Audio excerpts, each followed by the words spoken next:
Uma vez, bom dia a todos. Estamos dando início à nossa 10ª sessão ordinária da primeira Câmara de Juntamentos. Hoje, secretariando a nossa sessão, a servidora Valquíria. Na sala de sessões, o conselheiro Guilherme e eu, conselheira Josiane, na presidência.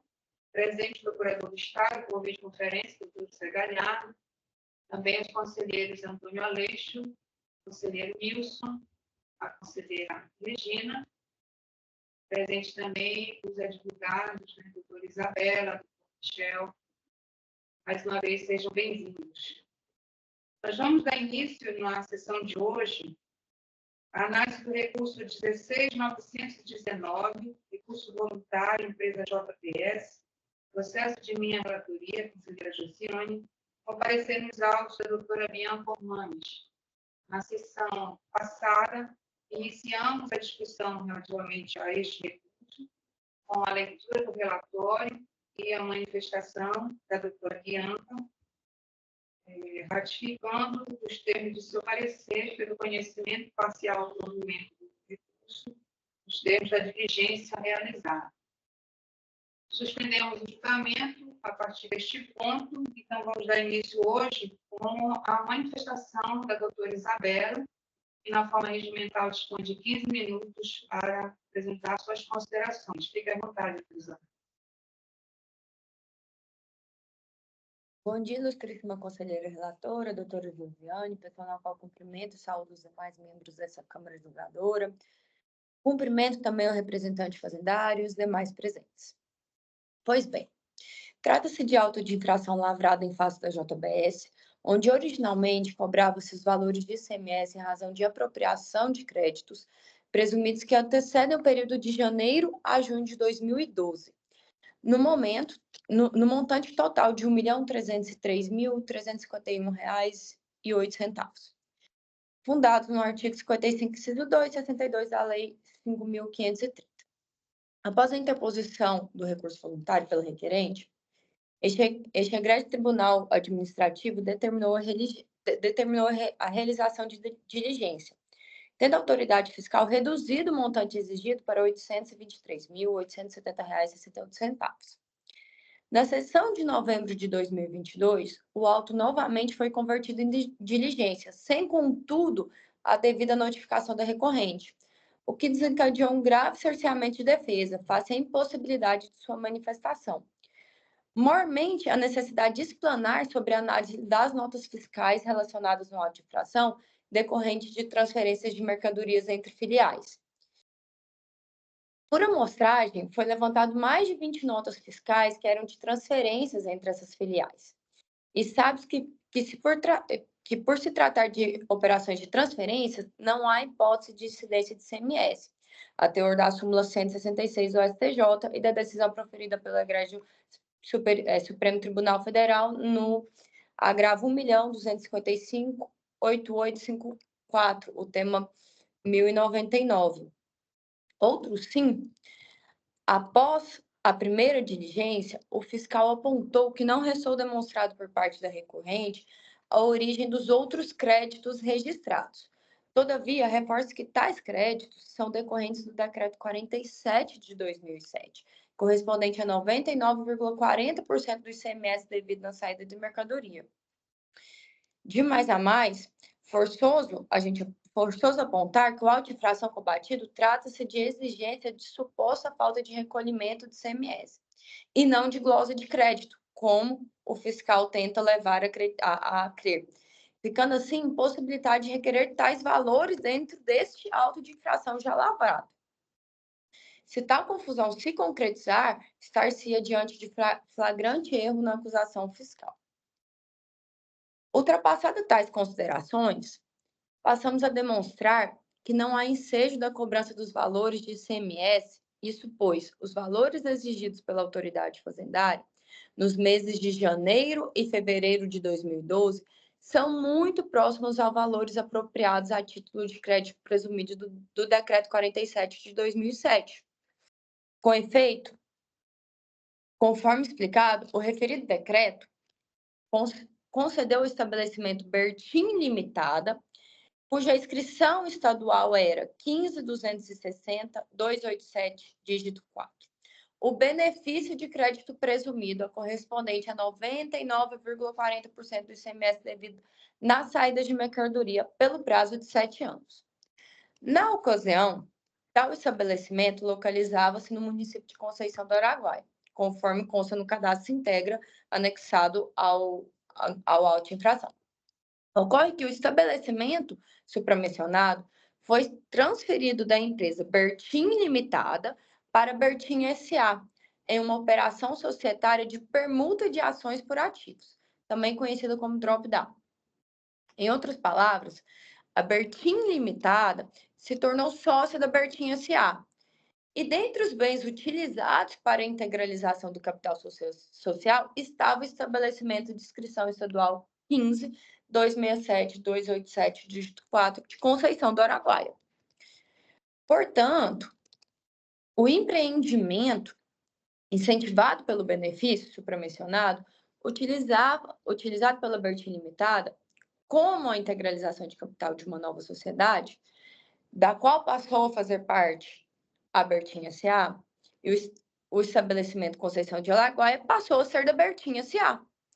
Ato contínuo, a Bertin S.A. foi incorporada pela JBS. Ora, o requerente no mês de dezembro de 2009, a empresa que hoje atua no referido endereço, a JBS S.A. Pois bem, restou incontroverso isso nos autos. Não foi questionado e se manteve esse posicionamento. Esse fato da transferência do estabelecimento, que possuía o crédito presumido, através do decreto 47 para a JBS. Posto isso, ressalta-se que em uma resolução, a resolução número 10 de 2009, em seu artigo 1º, reconheceu como válido e legal o pleito da empresa Bracol, que era a antiga Bertin Limitada, e deferiu a transferência desses incentivos fiscais às unidades produtivas localizadas em Conceição do Araguaia. E isso para qualquer outra empresa que estivesse operacionalizando naquele local. A resolução é clara e ela está anexa ao auto de infração. Ilustríssimos julgadores, a resolução não restringe o uso de crédito das transferidas para uma unidade específica. Cita expressamente o direito à transferência e uso de crédito outrora pertencente à Bracol, a antiga Bertin Limitada, para aquelas localidades. Posto isso, em obediência ao artigo 100, inciso 1 do CTN e ao princípio do venire contra factum próprio, a administração pública deve respeito ao disposto na resolução publicada por ela em 2009. Evidente, portanto, que resta improcedência na exigência dos meses de janeiro a fevereiro de 2012. Acrescenta-se a isso que, com relação aos meses de maio e junho de 2012, conforme documentação acostada no recurso voluntário, a autoridade fiscal desconsiderou em seu levantamento fiscal os créditos das entradas e o saldo credor constante na escrita fiscal recorrente, em flagrante descompasso com a não cumulatividade do ICMS. Com efeito, no levantamento fiscal realizado pela autoridade fiscal, o cálculo, se apurar o ICMS devido consistente, consiste simplesmente em deduzir do ICMS das saídas o valor do ICMS recolhido antecipadamente, considerando os créditos do período autuado. E isso não foi realizado e nem foi apurado em diligência. Em sendo assim, conclui-se a necessidade de nova diligência, tanto para oferir-se se houve realmente, de fato, deslocamento entre filiais, o que, por decisão do Supremo Tribunal Federal, não incide ICMS, e com relação aos levantamentos dos créditos, que não foram apontados em nenhuma das diligências e não foram considerados na autuação fiscal. Sem mais.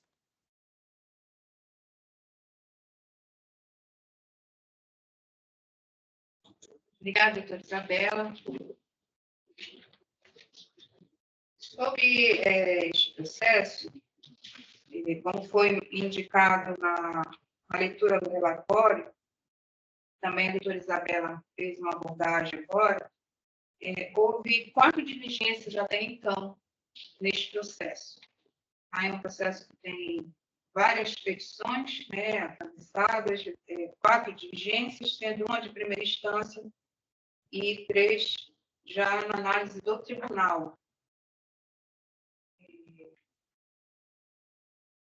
A autuação, ela não se trata exatamente da utilização indevida de crédito em razão de utilização de um benefício pela empresa Bertin, benefício concedido à empresa Bertin, que a JBS, como a sucedeu, efetuou registros de crédito presumido com base no benefício concedido à empresa Bertin. A autuação não é sobre isso. Essa questão, ela passa, né, pelo levantamento, porque faz parte da apuração do sujeito passivo, mas a autuação não é sobre isso.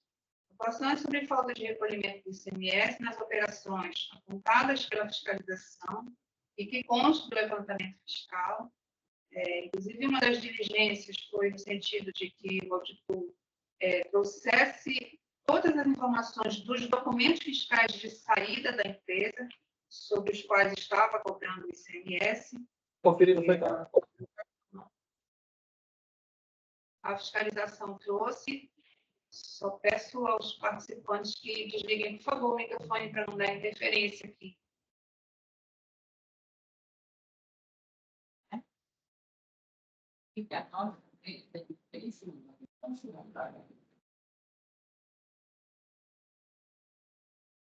Nossa, que sério dentro.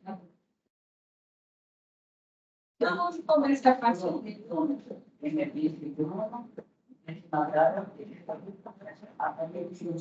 Ah, mas você está também.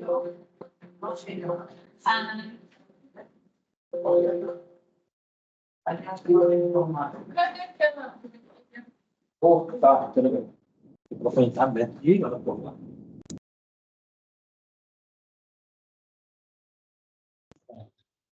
Então, a fiscalização trouxe aos autos, né, desde o levantamento inicial, informações sobre os documentos fiscais de saída e detalhou um pouco melhor por ocasião das diligências do TAF.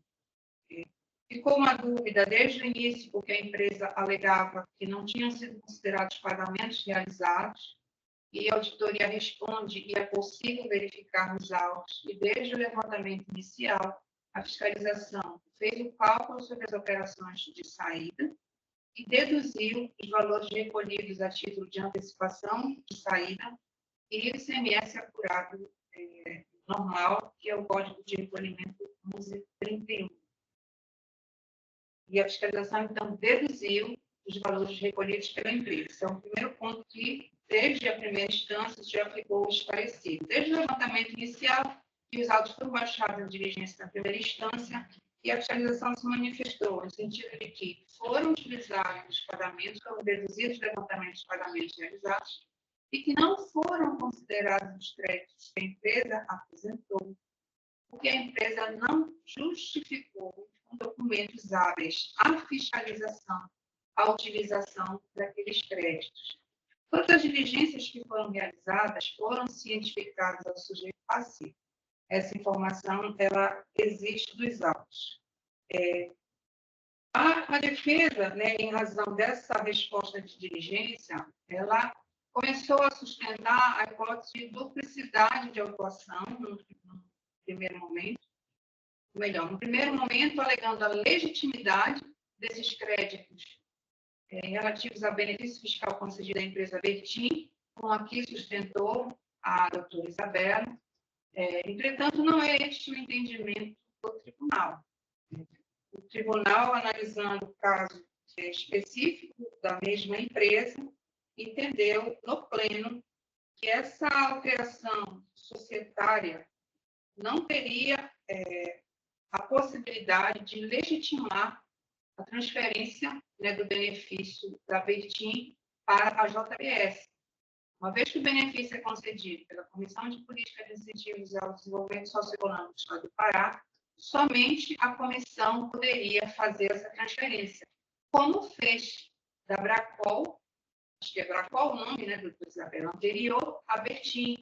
Houve um documento, né, onde expressamente ficou autorizada a utilização do benefício. Essa autorização expressa da comissão não existe em favor da JBS. Não consta dos autos, se eventualmente foi concedida, ela não foi trazida aos autos, nós não temos como validar essa questão. Então, no primeiro momento, a defesa traz essa questão da legitimidade do direito a esse crédito presumido. No segundo momento, já na fase recursal, a defesa alega que esse período já foi objeto de um lançamento tributário e isso não foi objeto de diligência, algo que, do meu ponto de vista, poderia ter sido suscitado pelo conselheiro relator, registrando que esse processo já teve 3 relatores, né, está na 3ª relatoria, e cada relator fez uma indicação de diligência para abordar determinados pontos.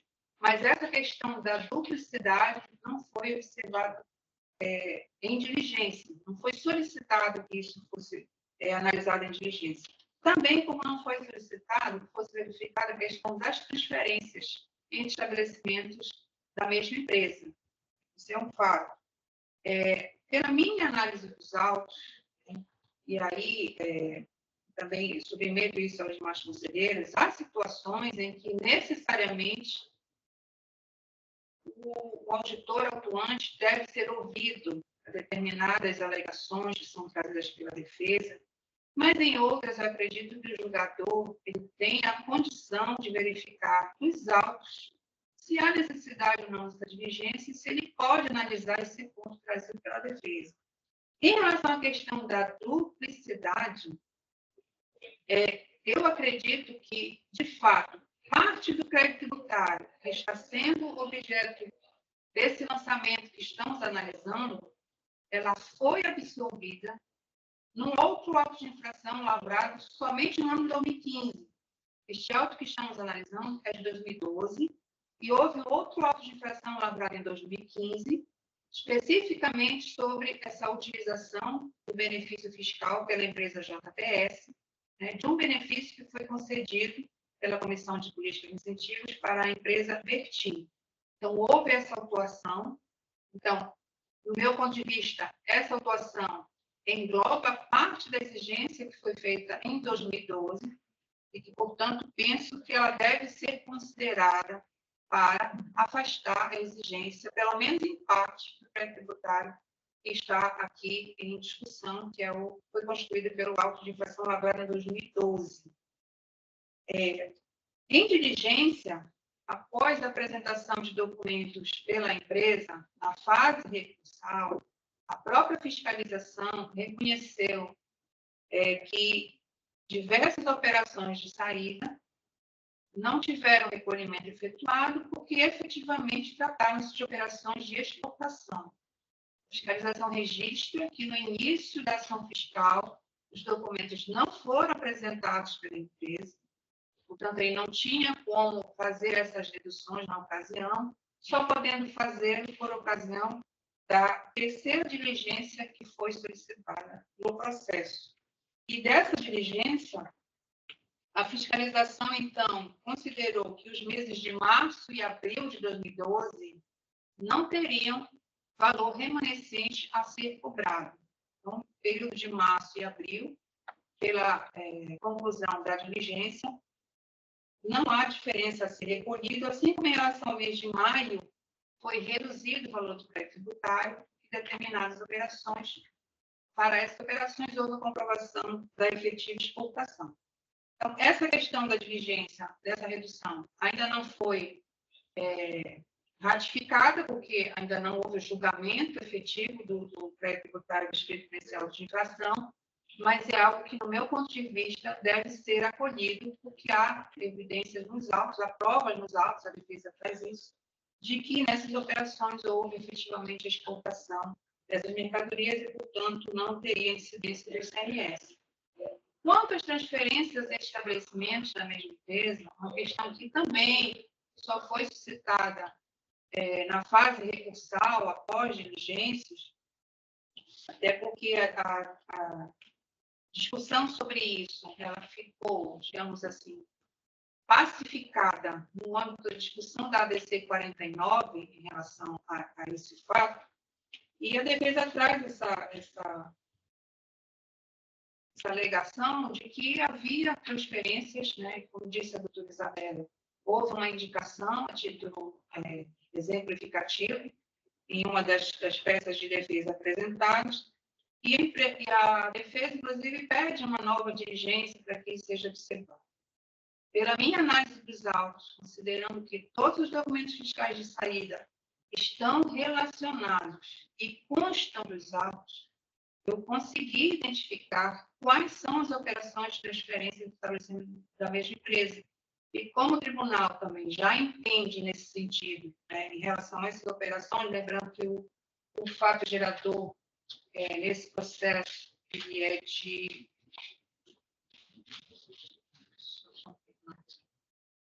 2012, então está, de fato, alcançado, inclusive, pela modulação dos efeitos na DC 49.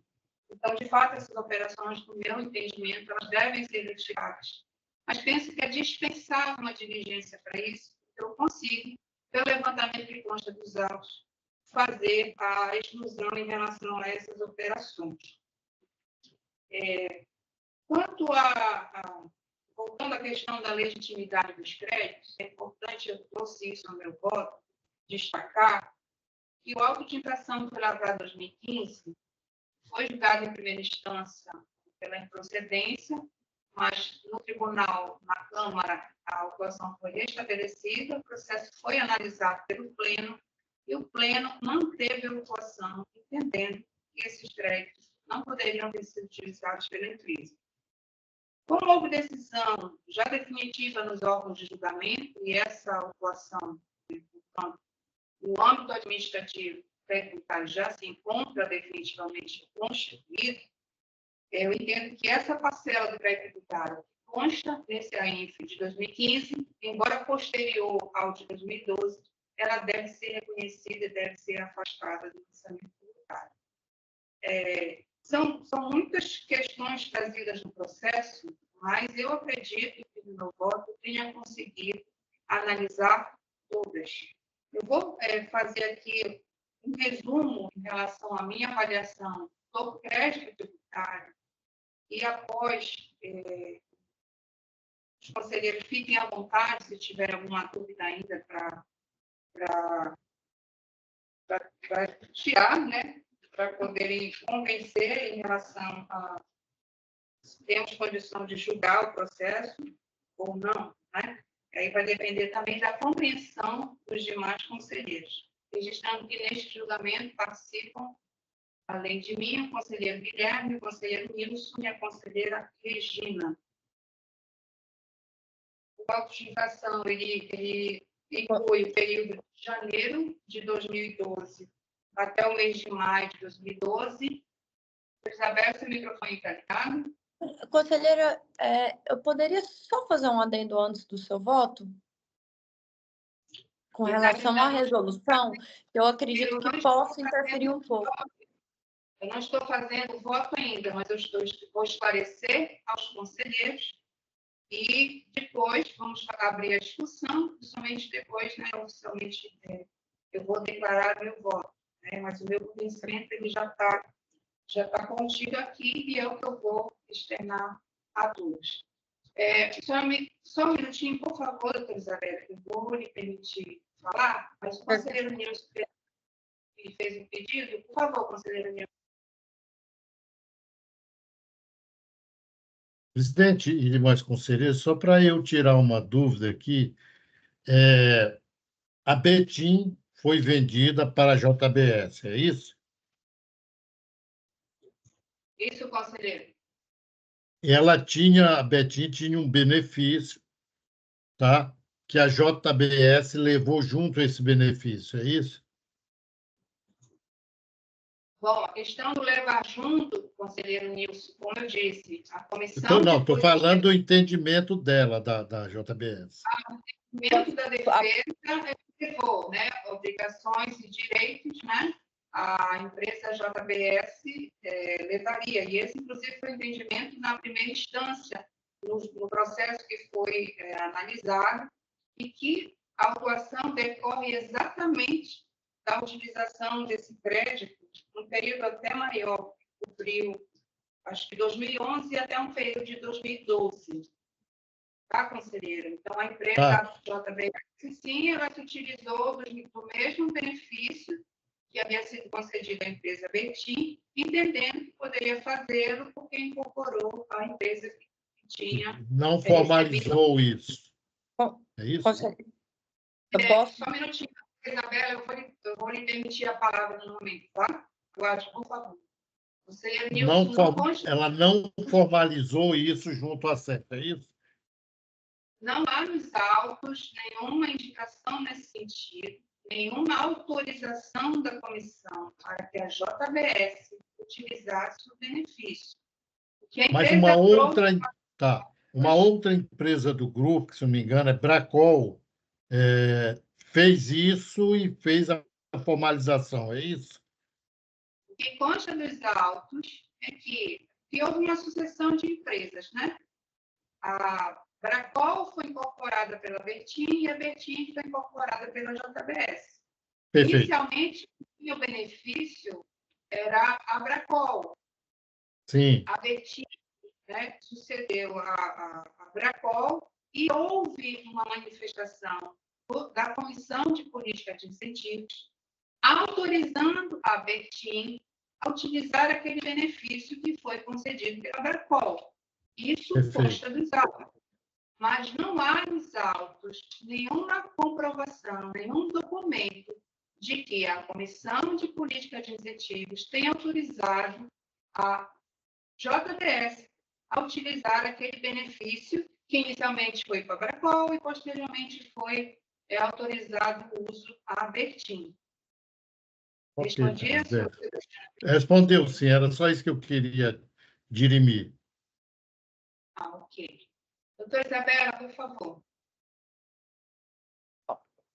Conselheiro, era com relação justamente ao questionamento do conselheiro Nilson que eu queria esclarecer como que se deu a operação de fato.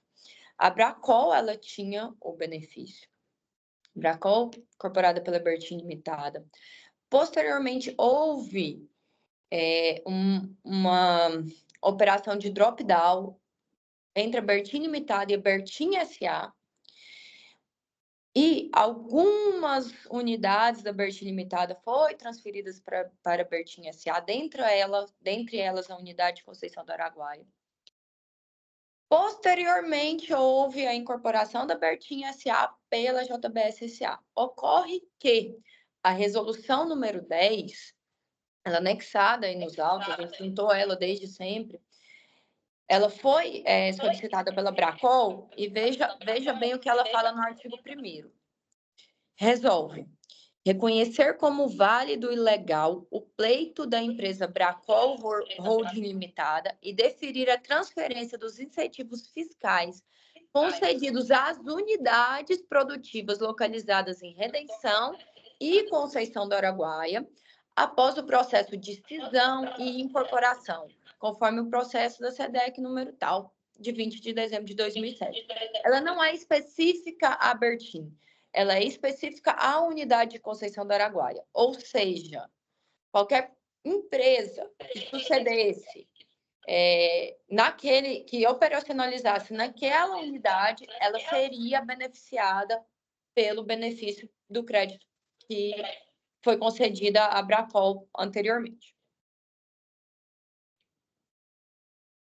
Eu acho que para esclarecer que realmente há essa resolução e a conselheira ela citou o outro processo que não me recordo se a resolução foi anexada lá, mas ela esclarece todos esses questionamentos. Ok, doutora Isabela. Conselheiros, só retomando um ponto, como eu disse, no meu entendimento, embora não tenha sido objeto de diligência, Considerando uma autuação posterior específica quanto a essa utilização de crédito devido, né? Essa autuação foi feita em 2015, ela já foi analisada pelo tribunal, né? Foi analisada no pleno, e o auto de infração foi mantido. Tanto no âmbito administrativo, essa questão ela já está encerrada quanto à utilização do crédito.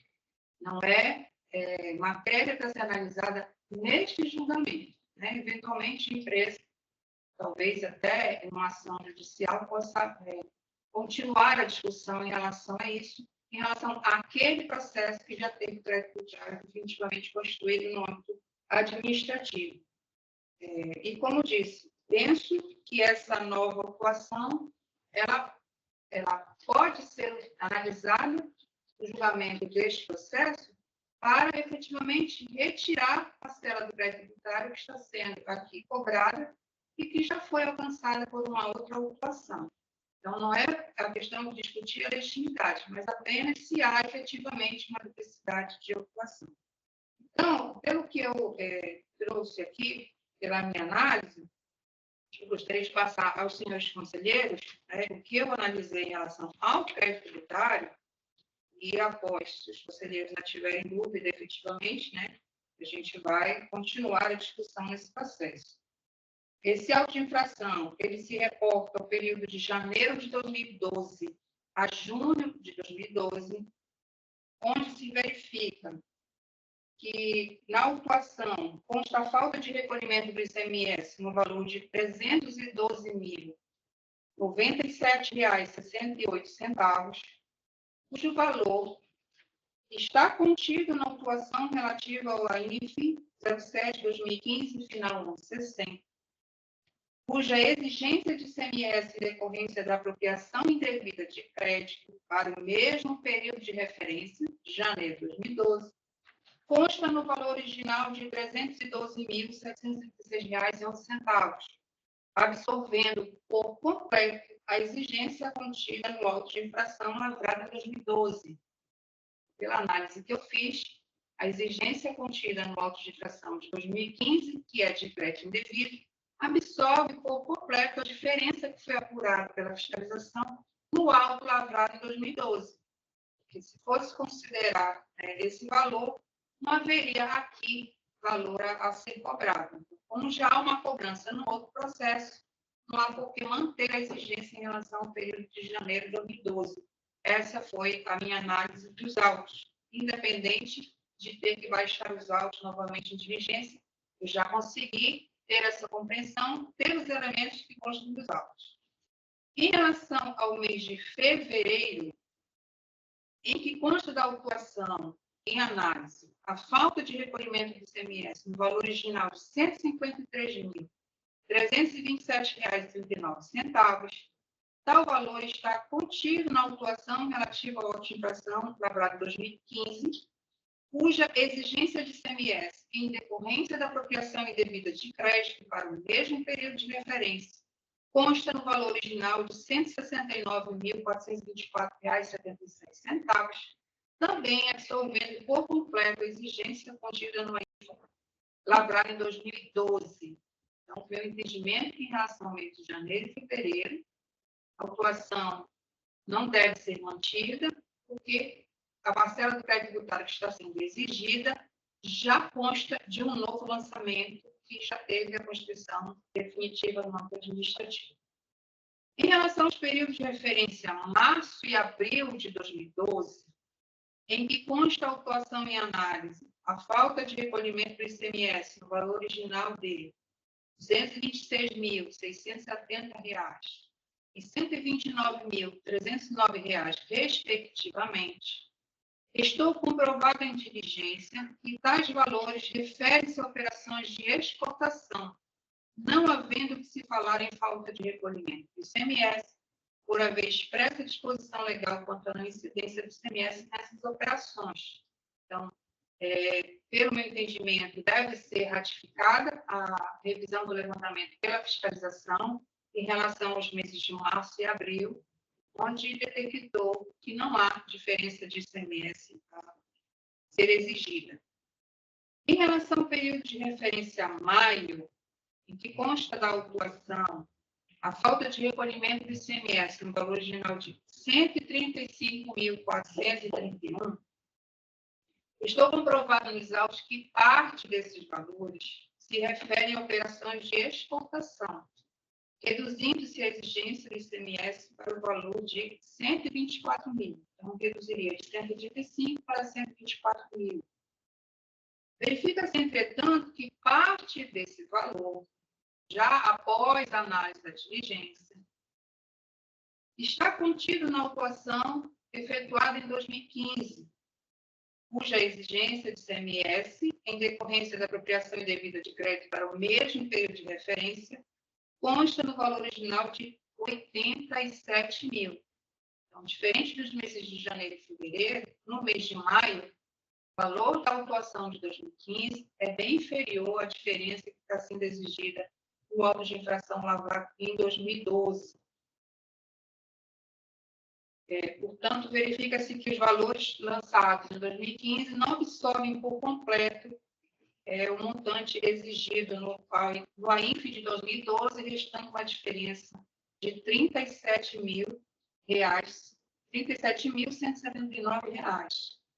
Ocorre que, nesse período de maio, foram identificadas efetivamente operações de transferência de estabelecimentos da mesma empresa, relativa às notas fiscais identificadas nos autos, cujo ICMS para essas operações, a forma como foi calculado pela fiscalização, totaliza um valor de R$ 29.545,71. Então, esse valor das transferências, pela análise que fiz, também devem ser calculadas da exigência tributária. Então, havia uma diferença de R$ 37.179, tá? Lembrando que a autuação original era de R$ 135 mil, em diligência reduziu para R$ 124 mil, considerando que houve um novo lançamento em 2015. Essa redução cairia para R$ 37.179, e considerando que desses 37 mil, 27.545 efetivamente são operações de transferência de estabelecimentos do mesmo titular, são 3 CNPJs envolvidos, resulta ainda uma diferença no valor original de R$ 7.633, sobre o qual, no meu entendimento, deve permanecer na autuação, e sobre ele deverão incidir os acréscimos previstos na legislação tributária estadual. Já em relação ao período de referência junho, em que consta da autuação e análise a falta de recolhimento do ICMS no valor original de R$ 36.033, o mês de junho não foi alcançado pelo auto de infração lavrado em 2015, portanto, não há o que ser reduzido em relação a um novo lançamento.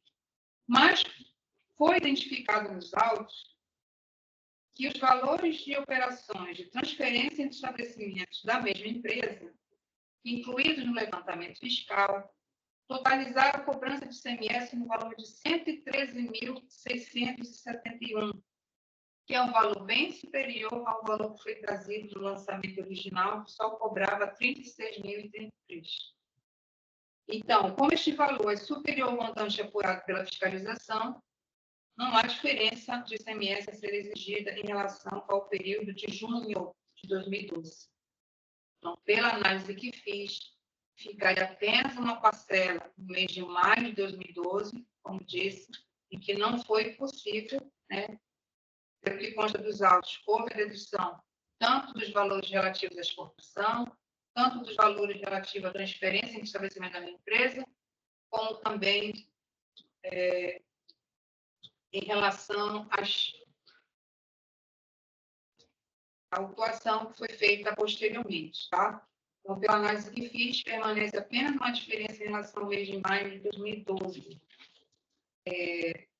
Basicamente, a minha análise, sintetizando o que verifiquei dos autos, então, sinalizando já aos conselheiros, que eu entendo que é possível, no julgamento da Câmara, efetuarmos esses ajustes por elementos que já constam dos autos, não havendo necessidade de que os autos sejam baixados em diligência. Inclusive, no meu voto, eu mencionei, porque a defesa pleiteia que seja baixada a alguma diligência, e hoje a doutora Isabela ela reiterou esse pedido da defesa para que houvesse uma nova diligência. Lembro que o processo é de 2012, não que, pelo fato de ser mais antigo, não se queira baixar a diligência. Eu só penso, né, que a diligência, nesse momento, se mostra desnecessária, que os elementos nos autos são suficientes para que eu, pelo menos, tenha conhecimento em relação aos valores que efetivamente poderiam ser cobrados nesse lançamento, que ficaria apenas esse resíduo para o mês de maio de 2012. Então, essa foi a análise que eu fiz. E aí eu gostaria de ouvir os conselheiros, se tem alguma dúvida, ou se alguma consideração adicional que a gente possa continuar a discussão. Conselheiro Guilherme, tem alguma dúvida? Presidente, eu acredito que, como o relator apresentou os fatos do processo, as peculiaridades, eu compacto o posicionamento. Inclusive, eu acredito que um dos que participou do posicionamento do processo de governo do TARF, sobre os créditos da Bertin, e sobre o presente processo, eu não tenho nenhum ponto a acrescentar. Obrigado. Agradeço, conselheiro Guilherme. Conselheiro Nilson, tem alguma dúvida, alguma consideração?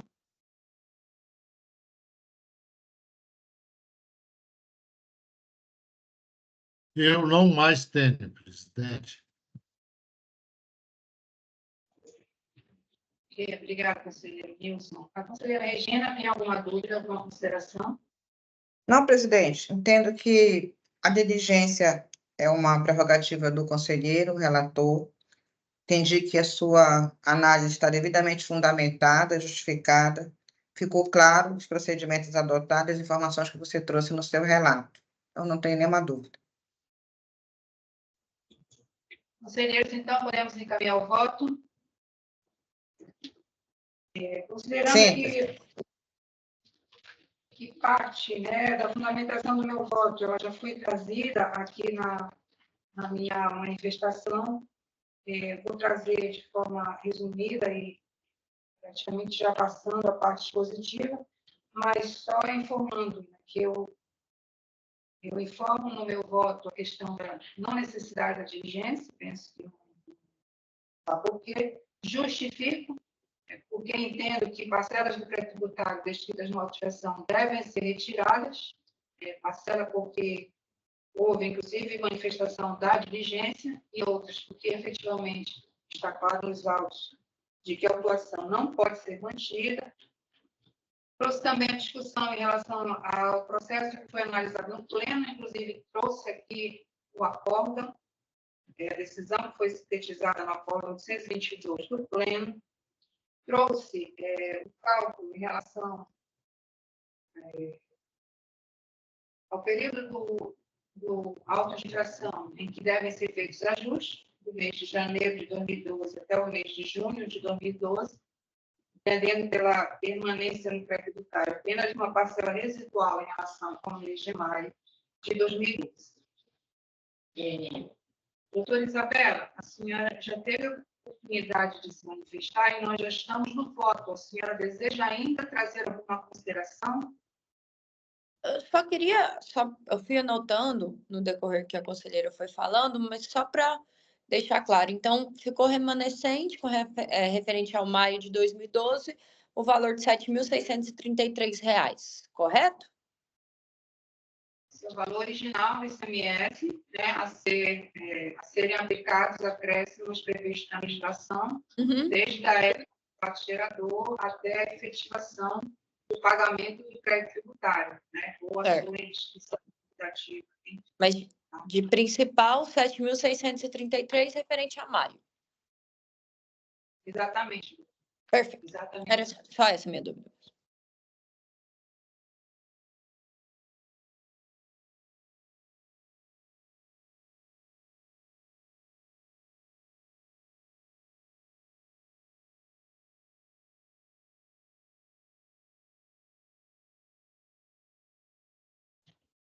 Pelo que foi trazido, então, aos autos, com a fundamentação que trouxe na condição de conselheira relatora, meu voto é pelo conhecimento e parcial provimento do recurso voluntário para declarar parcial procedência do crédito imputado de acordo com os cálculos apresentados. Os cálculos foram apresentados aqui aos senhores e os cálculos que estão no voto escrito. Peço, por favor, pela sequência de votação, o voto do conselheiro Wilson. Eu acompanho o voto da conselheira relatora. Obrigada, conselheiro Wilson. Conselheira Regina, como vota? Acompanho o voto da conselheira relatora. Parcial provimento.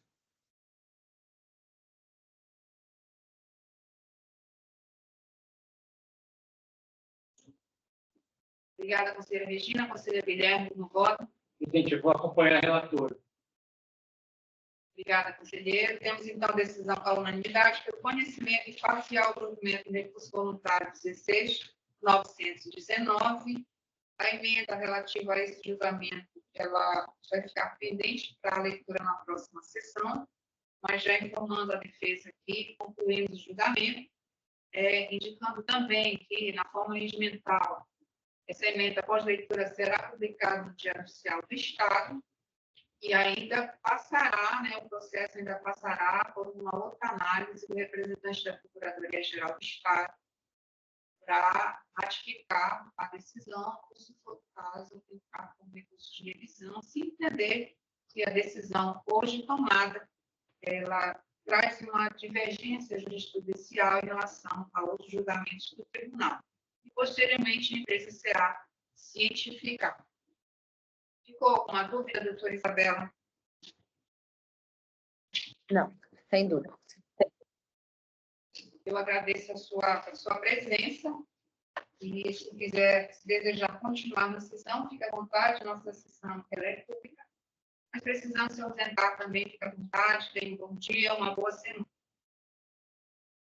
Muito obrigado, um bom trabalho a todos, boa semana para todos.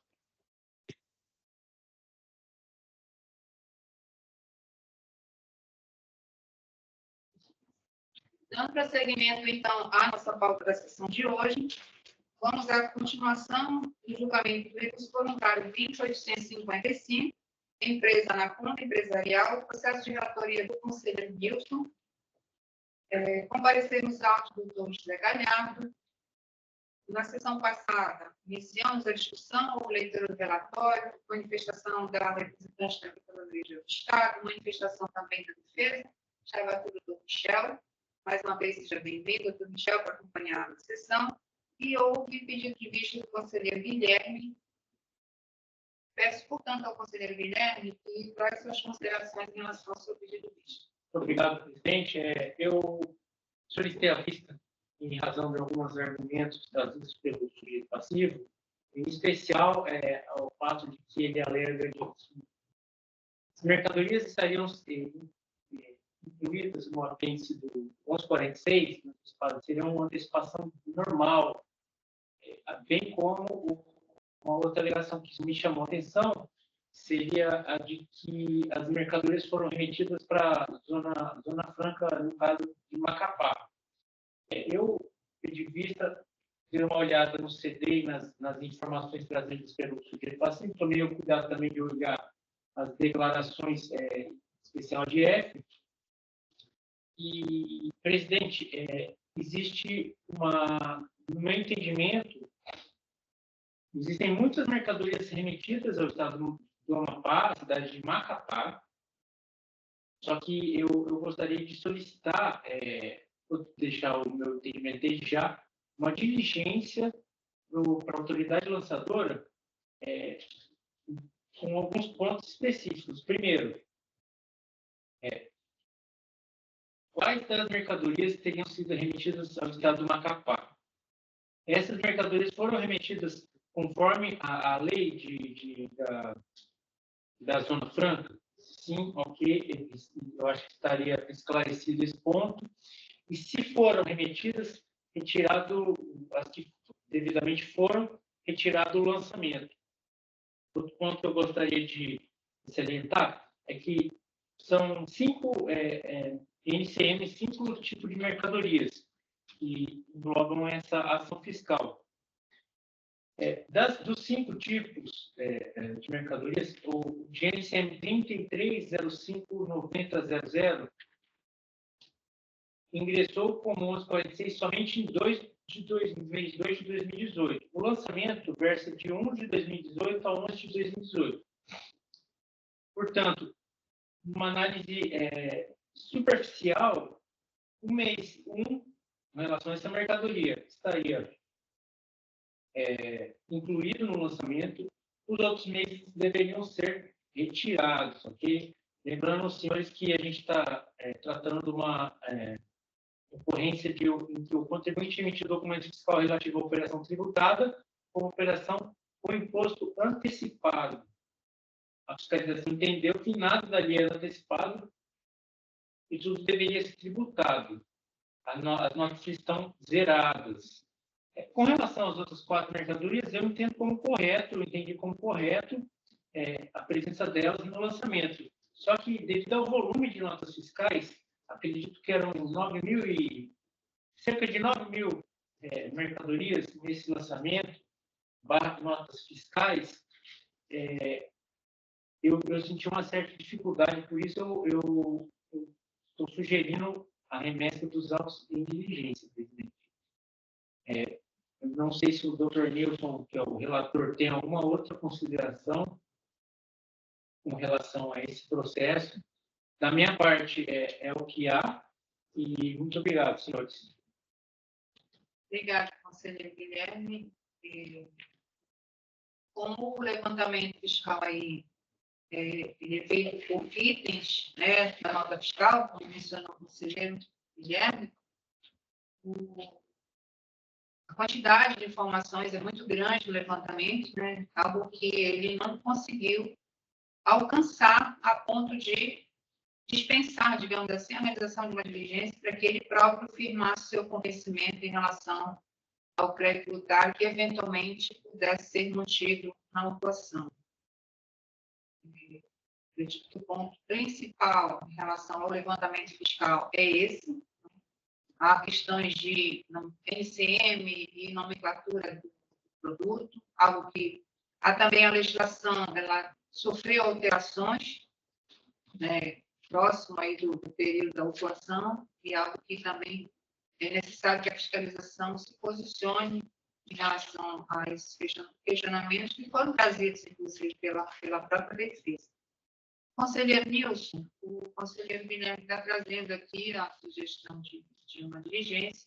Não sei se o senhor já tinha tomado convencimento em relação ao julgamento nesse processo. Eu gostaria de ouvir sobre a sugestão apresentada pelo conselheiro Guilherme. Ok, presidente. Eu penso que esse é o caminho, realmente. Eu não tenho nenhuma objeção, muito pelo contrário. De apoiar para que seja feito realmente uma diligência, considerando que ainda está muito confuso, questões de notas fiscais para a Zona Franca, lá do Amapá, questões de INCM, como falou o conselheiro Guilherme, questão de decadência de um mês, se não me engano, também, que está sendo solicitada, questões de que aparece recibo de recolhimento. Então, eu acho que tudo isso tem que ser levado para reconferir e saber trazer um auto realmente líquido e que seja realmente que a gente possa entender. Eu, portanto, não tenho nenhuma objeção para que seja feita essa diligência.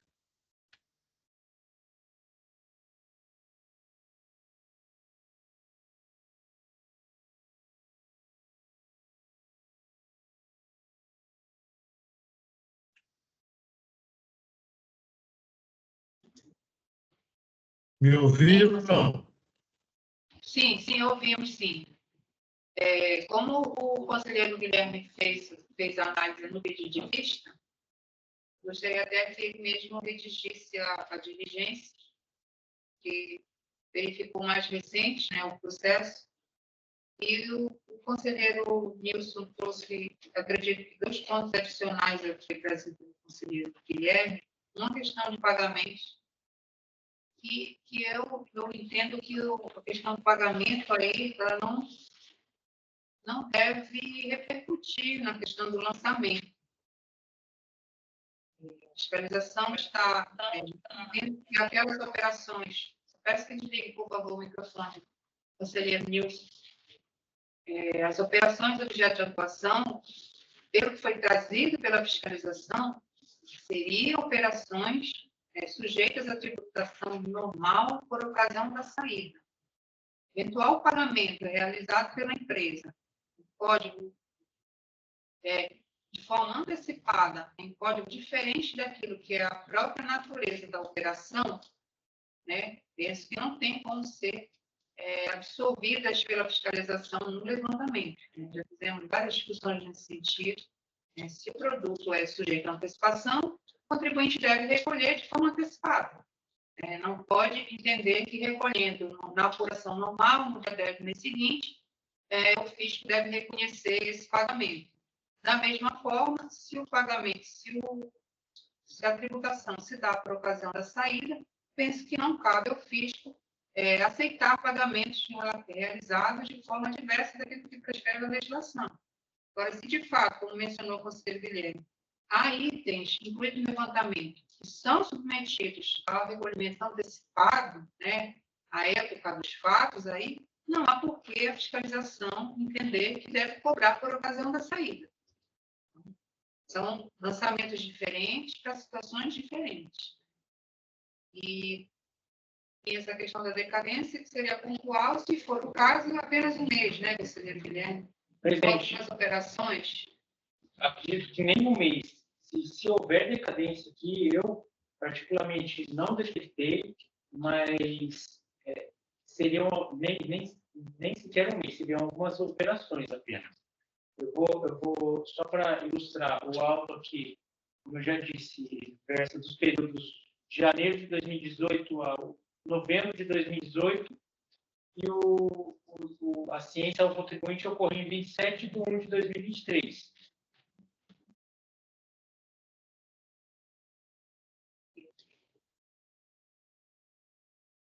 Bom, então, sobre esses pontos, né, eu vou pedir mais uma vez ao conselheiro Guilherme que redija a diligência. Outro ponto que ficar, eventualmente, em dúvida, os conselheiros, quando o processo retornar, eles têm a autonomia para analisar, e se for necessário baixar novamente a diligência, né? Lembrando que no recurso anterior, como disse, houve 4 diligências, né? Porque quando a gente faz a diligência, a gente não decide. Então, ninguém fecha a discussão aqui para dizer, não ocorreu decadência, ou os pagamentos não devem ser considerados. Mas a gente já está discutindo o assunto, trazendo algumas considerações que são relativas ao processo. Não havendo, então, objeção do conselheiro relator, quanto à proposta apresentada pelo conselheiro Guilherme, eu concordo com a proposta que foi apresentada, né, de diligência, o conselheiro Nilson se manifestou também.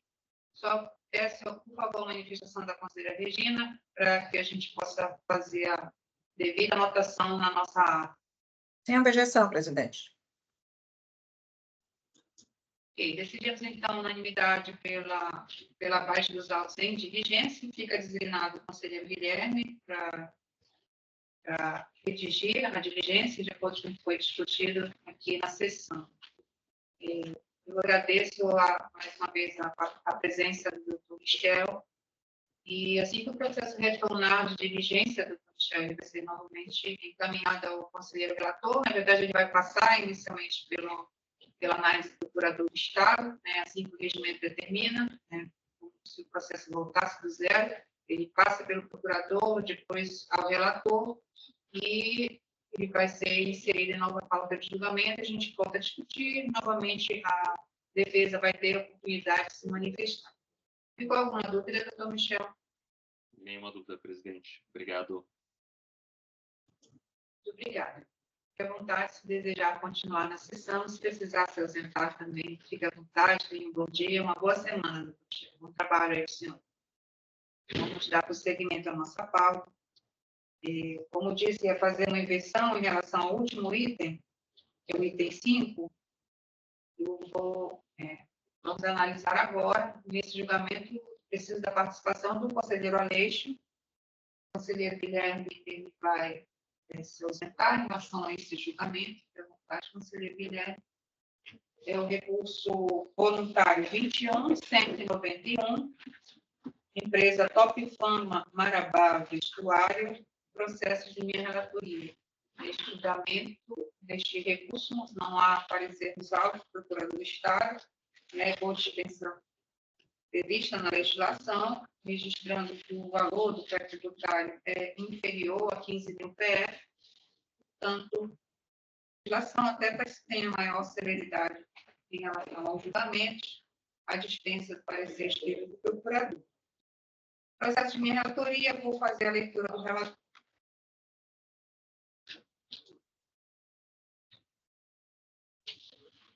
Nesse presente processo, o auto de infração, lavrado contra o sujeito passivo em 18 de janeiro de 2023, em virtude da infração tributária seguinte prescrita.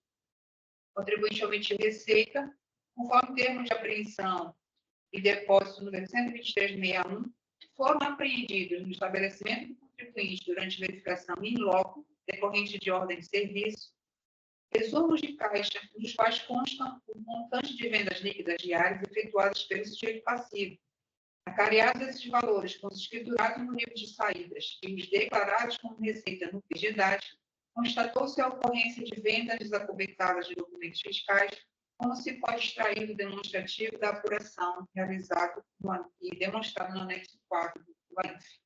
Desta forma, as saídas efetuadas sem escrituração, declaração e pagamento constituíam base de cálculo do ICMS emitido pelo contribuinte, sobre o qual foi aplicada a líquida de 17%, e fazendo o montante de imposto a pagar de 19.531, sendo 12.496 referente ao mês de outubro de 2022 e 7.035 sobre o mês de novembro de 2022.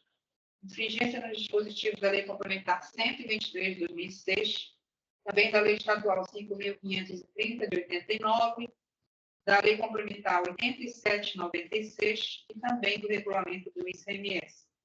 Penalidade prevista no artigo 35 da Lei Complementar 123, combinada com o artigo 44, inciso 1 da Lei Federal 9.430 de 1996, combinado com o artigo 5º da Lei Estadual 7.066 de 2007.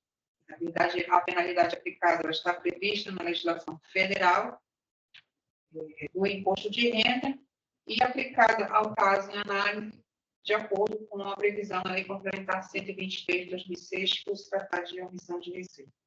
O sujeito passivo foi cientificado auto de infração e apresentou impugnação protocolada no órgão preparador de origem, que é a SERAT concluída. O julgador de primeira instância, observando as prescrições legais, proferiu decisão pelo indeferimento da impugnação, sem apreciação do mérito, com fundamento no artigo 26, parágrafo 2º da Lei 6.182 de 1998, considerando a desistência da impugnação, uma vez que o impugnante não procedeu ao recolhimento da taxa para a impugnação prevista no artigo 19 dessa mesma lei. A decisão proferida pela julgadoria ocorreu no dia 1º de março de 2023. O sujeito passivo foi notificado da decisão singular pessoalmente. E após a notificação dessa decisão singular ao sujeito passivo, e decorrido o prazo de 30 dias previsto na legislação tributária estadual para pagamento do crédito tributário, solicitação de parcelamento ou apresentação de recurso voluntário, não foi identificada no órgão preparador de origem qualquer providência adotada pelo sujeito passivo que implicasse na suspensão da exigibilidade do crédito tributário. Assim, os autos foram encaminhados pelo órgão de origem, coordenação de estrutura I, a coordenação de controle de dívida ativa para a inscrição do crédito tributário em dívida ativa, que foi efetivado no dia 19 de setembro de 2023, conforme termo de inscrição em dívida ativa juntado aos autos.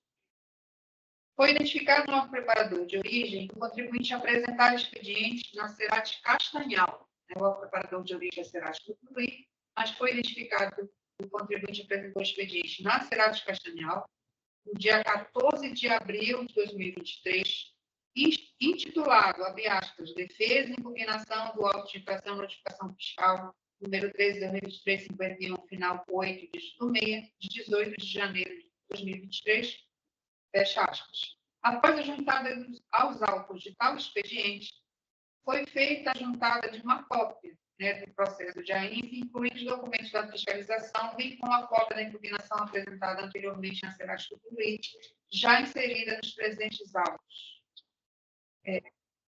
A Serasco do Luiz encaminhou os autos à julgadoria de primeira instância, entendendo que era uma impugnação, informando que o contribuinte apresentou uma segunda impugnação, só que dessa vez revestida, na Serasco de Castanhal.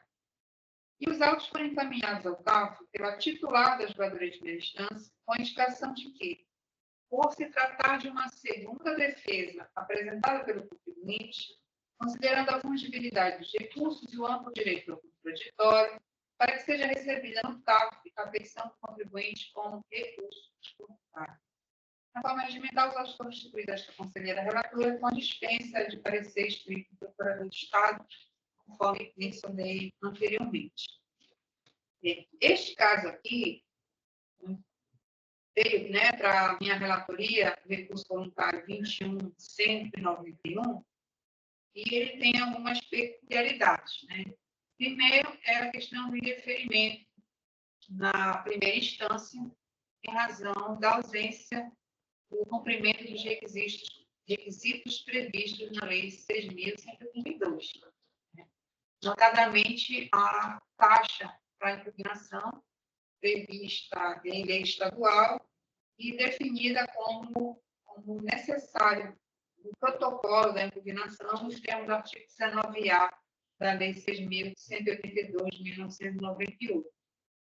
Nós já fizemos julgamentos, né, dessa forma, inclusive não conhecendo recurso voluntário, uma vez que não preencheu, né, os pressupostos previstos na legislação. Então, o tribunal, para que possa analisar o mérito, né, deve analisar na segunda instância, a menos que sejam casos de revisão de ofício, que, do meu ponto de vista, não está materializado nos autos.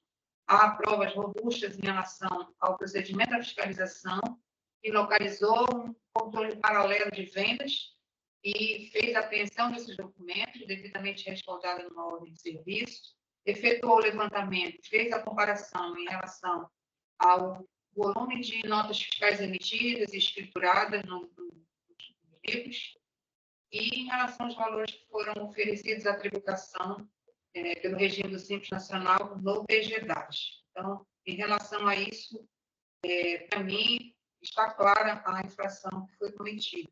Né? A defesa traz alguns argumentos, mas que penso que não são pertinentes e que o julgador singular sequer analisou porque fez o indeferimento da impugnação.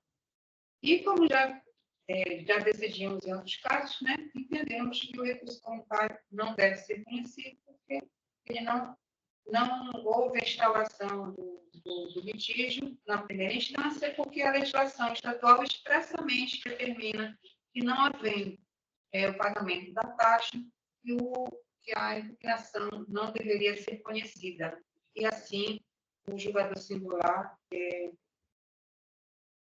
proferiu sua decisão.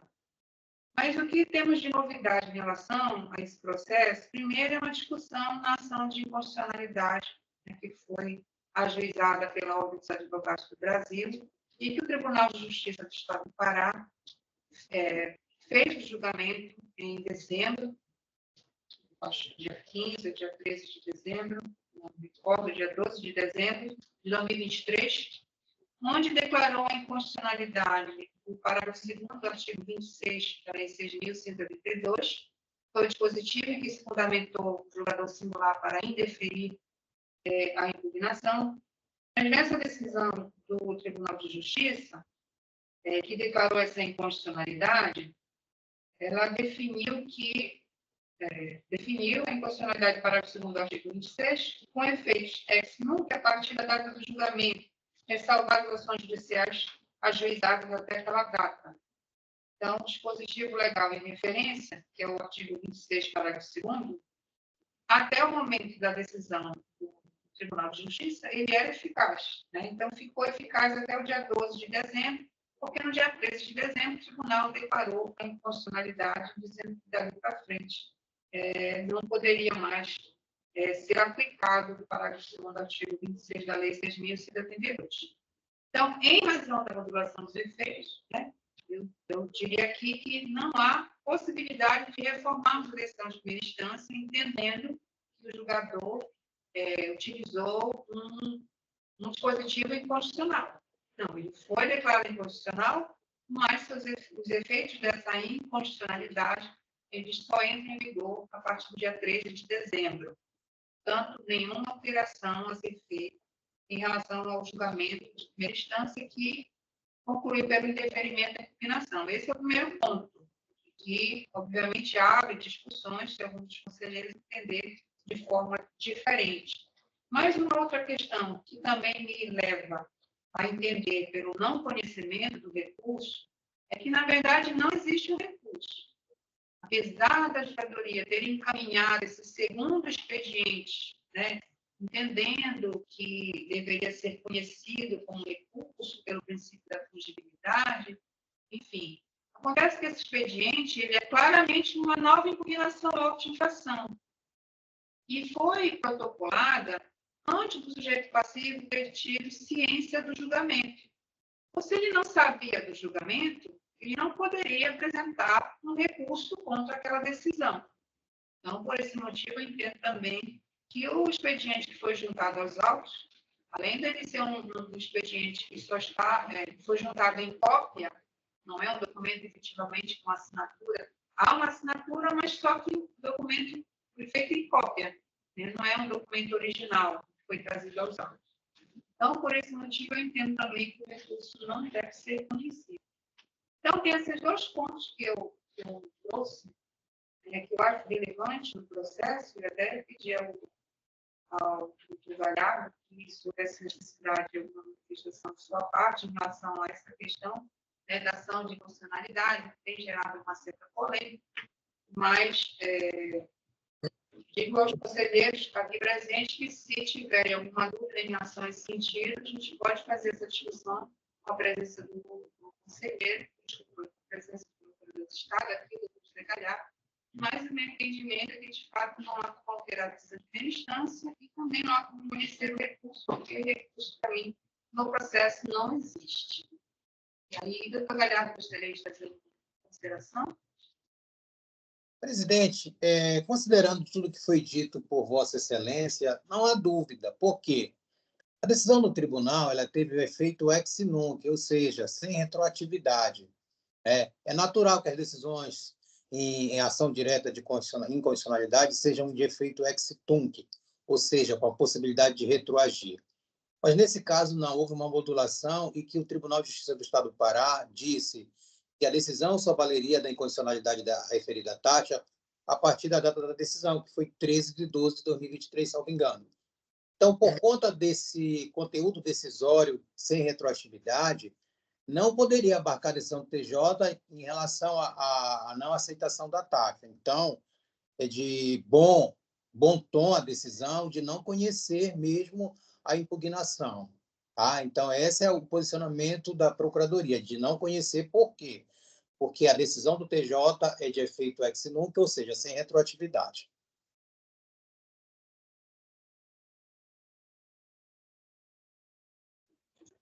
Obrigada, doutor Galhardo. Conselheiro Nilson, o senhor tem alguma dúvida, alguma consideração? Não, presidente, sem considerações. Conselheira Regina, alguma consideração? Não, presidente. Conselheiro Aleixo, alguma consideração? Não, presidente, muito bem explicado aí e confirmado pelo procurador José Galhardo. Sem dúvidas. Ok, então, não havendo mais dúvidas em relação ao processo, vamos passar ao voto, e eu já vou à parte dispositiva pelos fundamentos que eu já apresentei. Diante do exposto, em relação ao recurso 21.191, eu voto pelo não conhecimento, mantendo a decisão de primeira instância. Como voto, conselheiro Nilson? Eu acompanho o voto da conselheira relatora. Obrigada, conselheiro. Conselheira Regina, como voto? Acompanho o voto da conselheira relatora. Obrigada, conselheira. Conselheira Aleixo, como vota? Acompanhe o voto, presidente, da conselheira, relatora.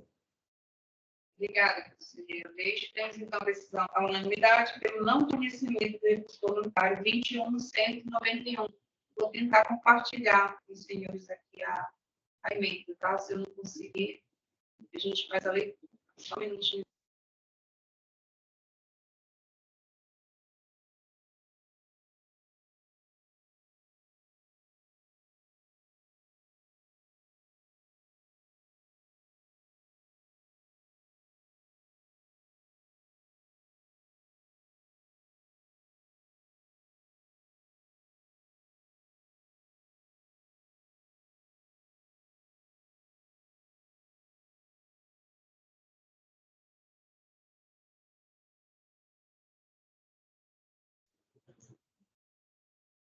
Os conselheiros estão visualizando?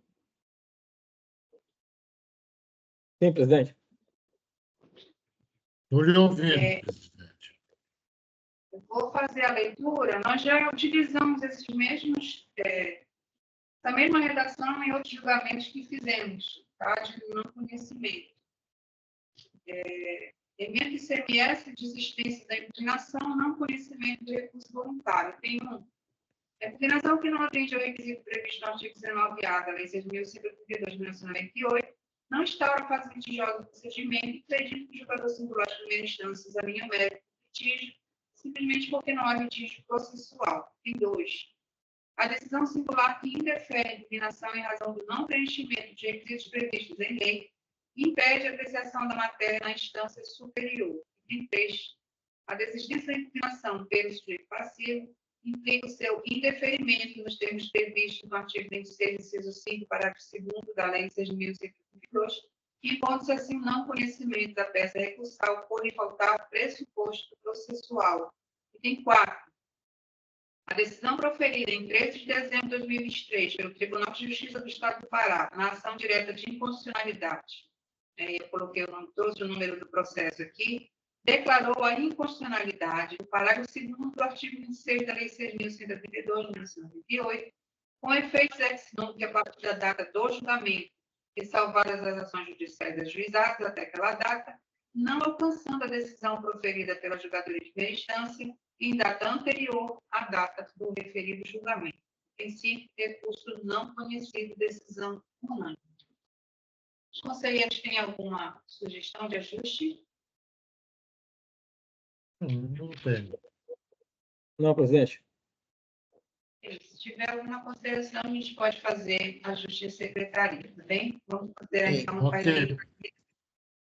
Com isso, concluímos o julgamento relativo ao recurso voluntário 21.191.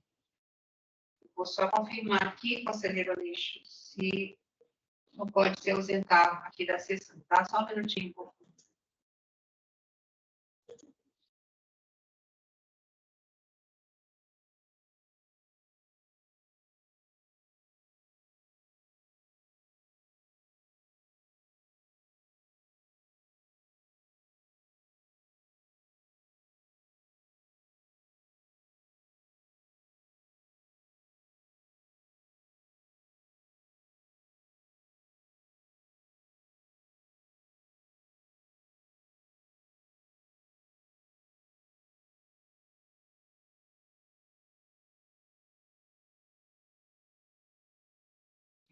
Assim.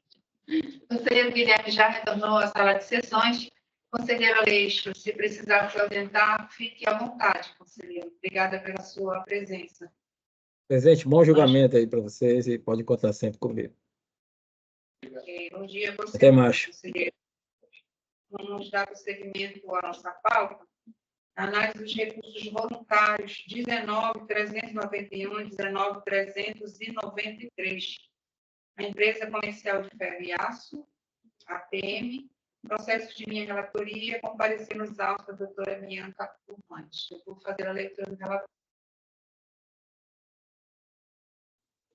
Registrando que são autos com a ocorrência semelhante, apenas a fiscalização separou as autuações, considerando as notas fiscais emitidas de venda a consumidor e as outras notas fiscais. Então, fez 2 lançamentos, tá? Mas eu vou fazer a leitura apenas de um, a gente consegue fazer análise em conjunto desses 2 recursos. Presente processo, o bloco de infração, levado contra o passivo em epígrafe em 30 de maio de 2021, em virtude da infração tributária seguinte prescrita. O contribuinte emitiu o documento fiscal relativo à operação tributada ou isenta ou não tributável. O contribuinte vendeu mercadoria cobertada por nota fiscal por consumidor eletrônico com situação tributária indevida, deixando de fazer o destaque do ICMS e de recolher o ICMS devido na operação. Vigência nos artigos da Lei 5.530, combinado com o dispositivo de regulamento do ICMS. Penalidade no artigo 78, inciso 3, da linha K, da Lei 5.530 de 1989, que, à época dos fatos, correspondia a 60% sobre o valor do imposto. O sujeito passivo, identificador de infração, apresentou impugnação atendendo aos requisitos legais. Em suas alegações de defesa, apresenta as seguintes considerações. 1. Que sobre os produtos comercializados pela impugnante no período fiscalizado, foi recolhido o ICMS antecipadamente através de DAI com código 1146, ICMS antecipado, e com pagamento efetuado de forma antecipada. E a posterior saída dos produtos seria sem o destaque do imposto. 2. Que o auto de infração é improcedente porque é abrangido por decadência, conforme artigos 150, parágrafo 4 e 173 do CTN. O julgador de primeira instância proferiu decisão concluindo pela procedência do auto de infração, informando que nenhum documento foi apresentado pela defesa que comprovasse o pagamento de ICMS no Código de Receita 1146, ICMS antecipado, bem como por ter sido revogado o dispositivo do regulamento que tratava do recolhimento antecipado em relação aos produtos classificados no item 60 do apêndice 1 do anexo 1, metais comuns e suas obras. O julgador indica ainda que o crédito tributário não foi alcançado pela decadência, seja pela regra prevista no artigo 150, parágrafo 4, seja pela regra prevista no artigo 171, inciso 1, do CTN. O sujeito passivo foi cientificado a decisão singular e apresentou o recurso voluntário, também atendendo os requisitos legais. Em suas alegações de defesa, a recorrente reitera os argumentos já trazidos na impugnação, acrescentando que os produtos indicados na MCM 3208-9010 não estão incluídos no item 60 e foram adquiridos com a substituição tributária não procedendo nova cobrança. A recorrente apresentou cópias de documentos de arrecadação estadual e comprovantes de pagamento realizados no ano de 2013, no Código de Receita 1146, cujos documentos encontram-se juntados aos autos.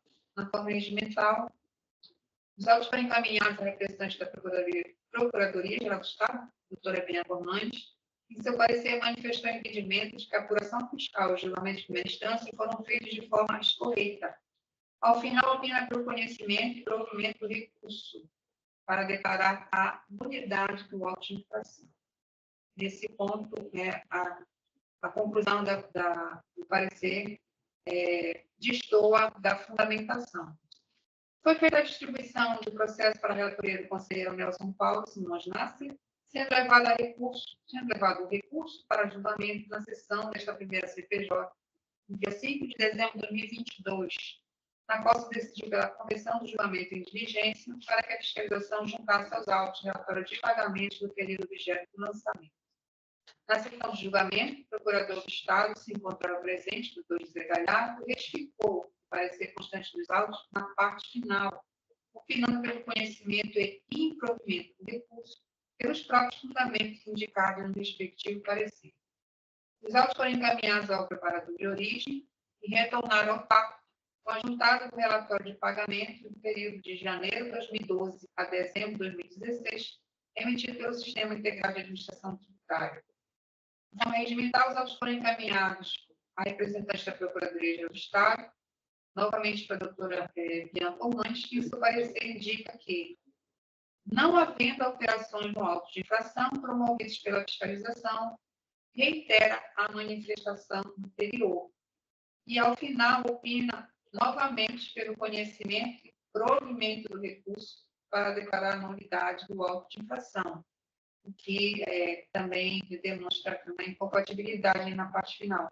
Na sequência, os autos foram distribuídos a esta conselheira relatora, Este é o relator.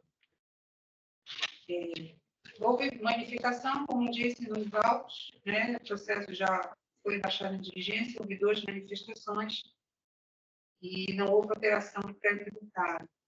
Pela presença do doutor José Galhardo, eu peço, por favor, sua manifestação. E, presidente, há 2 manifestações aí, né? Uma minha da doutora Bianca, é isso? Não, doutor, as 2 manifestações por escrito são da doutora Bianca. A sua manifestação foi na sessão de julgamento, ocorrida em 2022, onde se decidiu por baixar os autos em diligência, apenas para trazer um relatório de pagamentos. Sim. E a sua manifestação na sessão foi que, pelos fundamentos do parecer escrito, a opinião, né, do procurador seria pelo conhecimento e improvimento do recurso comunitário. Tá. Retificando, portanto, a parte final do parecer anterior. Tá. Considerando que a doutora Bianca atuou no processo, deve ter visto, né, que eu fui apenas em sessão, eu vou reiterar os termos do parecer da doutora Bianca. Por favor, prossiga no julgamento. Obrigada, doutor. Essa atuação ela vai um pouquinho de semelhança com o processo que analisamos anteriormente, em que houve pedido de diligência, né, pelo conselheiro Guilherme, porque a atuação inclusive, tem essa semelhança, que o auditor detectou, por ocasião da ação fiscal, foram diversas operações de saída sem destaque do ICMS e sem uma justificativa a priori do porquê não havia tributação nessas operações. Por isso, efetuou a autuação. No primeiro momento, a defesa indica que esses produtos já tiveram recolhimento de ICMS antecipado e que eles se reportam a um item específico do regulamento do ICMS, o item 60, lá do anexo, do apêndice 1, o anexo 1 do regulamento, que trata das operações, né, com recolhimento antecipado do ICMS. E o julgador singular afastou esse argumento, indicando que no período objeto da autuação, que é o ano de 2016, esse item 60, que indicava o recolhimento antecipado, na verdade, ele já tinha sido revogado desde 2013. Então, se eventualmente o contribuinte continuava utilizando a mesma regra, né, de não tributar as saídas e, eventualmente, de efetuar o pagamento antecipado, né, no Código 1146, o contribuinte estava procedendo de forma equivocada. Né? Então, como eu mencionei anteriormente, não é o contribuinte que define o momento que ele vai recolher o tributo e a forma como ele vai recolher. Quem define é a legislação. Então, se o produto é sujeito à antecipação, o recolhimento será por ocasião da entrada, o código de receita é específico, do 1146. Se o produto é de tributação normal por ocasião das saídas, o contribuinte faz a apuração normal no final do mês, efetua o recolhimento no dia 10 do mês seguinte, código de receita 1131. Então, essa é a regra prevista na legislação, é a regra que tem que ser obedecida pelo contribuinte. Entretanto, no recurso, o contribuinte traz um outro argumento. Ele diz que, entre as operações que foram objeto da ação fiscal, há produtos comercializados com NCM 3208, acho que é 9010. Deixa eu só confirmar aqui.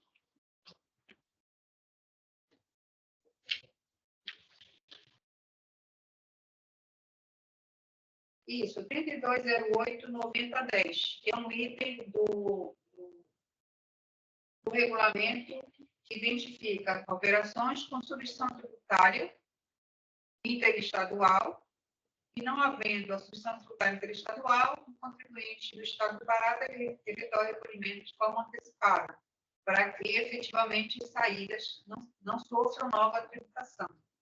Então, esse item 3208-9010 corresponde, melhor, 3208 corresponde a tintas, vernizes e outros produtos. Né? 3208 é o NCM inicial, e aqui, efetivamente, o contribuinte diz que tem alterações do 3208, complemento 9010, que o produto, inclusive, é um só, que ele comercializa, que eu verifiquei na planilha, que é o Zartan, uma espécie de tinta, né? Então, está dentro, efetivamente, do NCM. Então, se o NCM 3208 está previsto na legislação como de recolhimento ou por substituição tributária ou por antecipação na entrada, de fato, por ocasião da saída, o contribuinte não deveria efetuar destaque do imposto. Então, se isto ficar comprovado nos autos, né, essa autuação em relação a esses produtos, ela é indevida. Eu verifiquei na planilha que há operações, sim, com o código 3208/2010. Mas, pela minha análise, pelo volume de operações que foram trazidas, eu não teria condições de fazer a exclusão do julgamento. Então, precisaria de uma diligência para isso. Quanto à questão da decadência, o conselheiro que foi designado anteriormente, não foi feito um julgamento, né, dessa parte específica da decadência, mas, na ocasião, o que foi pedido para se juntar aos autos pela fiscalização foi um relatório com todos os comprovantes de pagamento do contribuinte, né, entendendo que a questão de decadência poderia ser analisada pelo próprio julgador desde que tivesse esse indicativo. Então, embora o contribuinte não tivesse apresentado comprovante de recolhimento da época, e isso o julgador singular sinalizou, não se aplica a regra do artigo 150, porque não tem comprovação de pagamento. Né? E também na fase recursal, o contribuinte não trouxe, mas entendeu o conselheiro relator à época que essa informação, como existe no sistema da Secretaria da Fazenda, poderia ser trazida pela fiscalização aos autos para uma análise posterior.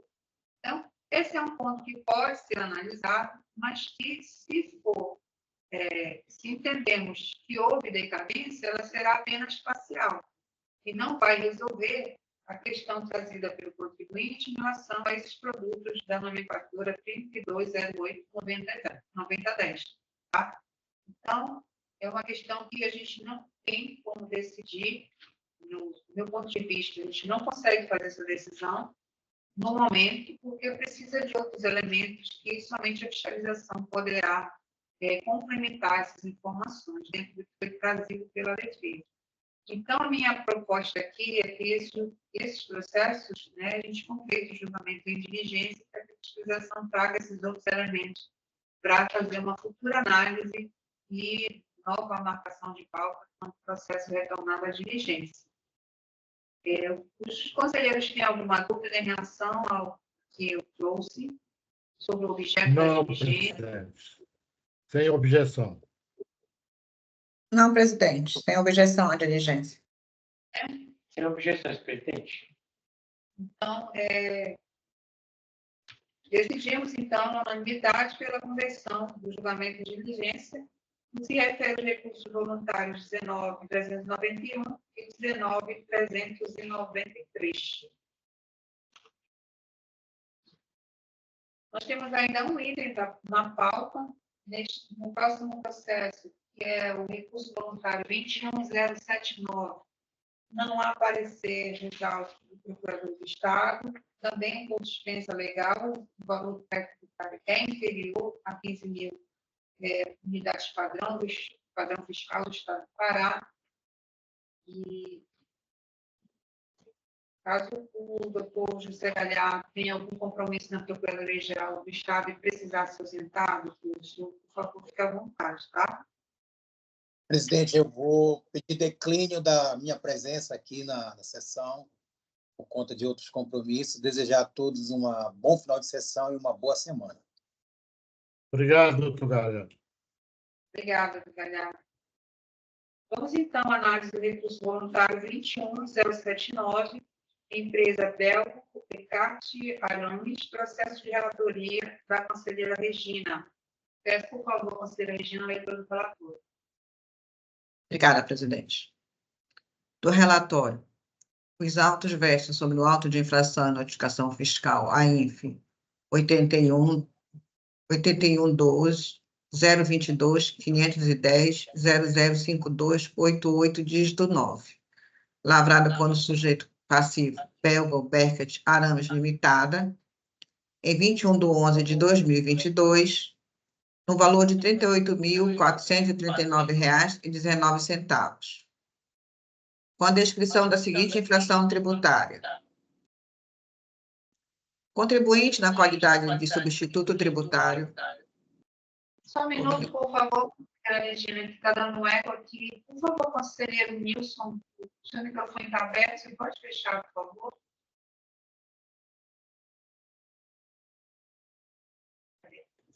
Pode prosseguir, conselheira Regina, por favor. O contribuinte na qualidade de substituto tributário deixou de reter e recolher no todo o ICMS devido ao Estado do Pará nas operações com produtos sujeitos ao regime de substituição tributária. Durante a ação fiscal no posto de Conceição do Araguaia, o condutor apresentou os DANFs 247939, 247940, contendo mercadorias com retenção de substituição tributária conforme convênio ICMS 14218, de 14 de dezembro de 2018, protocolo ICMS 26/2010, protocolo ICMS 60/2011, protocolo ICMS 85/2011. A empresa remetente não possui inscrição estadual de substituição tributária, como também não foi encontrado nenhum valor pago no sistema de pagamento do CIET Pará. Pelo motivo explanado, foi lavrado o presente termo cobrando o valor do ICMS ST devido. A autoridade fiscal atuante enquadrou a infligência na legislação tributária, na Lei 5.530/89, artigos 39, 63, inciso I, e 65, artigo 78, inciso I, letra K, da Lei 5.530 de 89, Lei 6.182 de 98, artigo 2º, artigo 60, parágrafo 1º, parágrafo 2º e artigo 61 do Decreto-Lei 4.657 de 42. Artigo 3º do Decreto 4.676/01, artigo 17, artigo 132, Protocolo ICMS 26 de 2010, Protocolo ICMS 85 de 2011, Protocolo ICMS de 60 de 2011. Aplicou a penalidade do artigo 78, inciso I, letra K, da Lei 5.530 de 89, com a nova redação dada pela Lei 8.877 de 2019, 80% do imposto. O AINF é originário do termo de apreensão e depósito TAD, lavrado em 12/10/2022. O sujeito passivo foi notificado do AINF via postal em 1º de março de 2023 e apresentou impugnação tempestiva, 30 de março de 2023. Nas suas alegações, aduz que a anulidade do auto de infração por carência de fundamentação, aduz o direito da impugnante garantido por uma liminar válida e eficaz, aduz a invalidade do regime de substituição tributária estabelecido pelo Estado do Pará, a violação do artigo 150, inciso 4 da Constituição Federal de 88, da necessária exclusão e redução da multa em razão da natureza confiscatória. Por fim, requer anulação do auto de infração em razão da carência da fundamentação em relação ao prazo de pagamento do ICMS-ST, supostamente não retido, não recolhido. Da não ocorrência da infração, devido à decisão liminar, que é dispensável de cumprir obrigações referentes ao regime de substituição tributária em operações com materiais de construção. Da inconstitucionalidade do regime de substituição tributária em operações com materiais de construção, instituída pelo Estado do Pará, através do Decreto Estadual 2.401 de 2022, devido à ofensa aos princípios da legalidade, da anterioridade anual, da noventena, da razoabilidade, da proporcionalidade e da segurança jurídica. Os autos foram encaminhados para a julgadoria de primeira instância e distribuídos para julgamento. O julgador singular analisou e refutou todas as alegações da defesa apresentadas em sede de impugnação e decidiu pela procedência do AINF e do crédito tributário em questão. No mérito, o julgador de primeira instância considera improcedente a alegação de que o AINF não indica a fundamentação do prazo de vencimento do imposto de forma correta para recolhimento do mesmo. Em julgamento, para que seja considerada vencida a obrigação, desconsidera a tese de que, na data da ocorrência do fato gerador, o sujeito passivo estava amparado por liminar, posto que a suspensão da mesma retroage aos efeitos da data inicial. Intimado da decisão singular, a autuada foi notificada em 21/11/2023, por via postal, interpôs recurso voluntário em 18 de dezembro de 2023, reforçando os mesmos argumentos trazidos em sede de impugnação, acrescentando a tese de violação ao devido processo legal, ao contraditório e à ampla defesa, visto que o julgador singular supostamente teria deixado de apreciar o argumento de que o regime de submissão tributária em operações envolvendo material de construção instituído pelo Estado do Pará é inconstitucional, limitando-se a afirmar que não cabe à julgadoria de primeira instância se manifestar sobre tais questionamentos. Na forma regimental, os autos foram encaminhados à conselheira relatora em 1/2/2024, com dispensa de parecer da Procuradoria-Geral do Estado. É o relatório, presidente.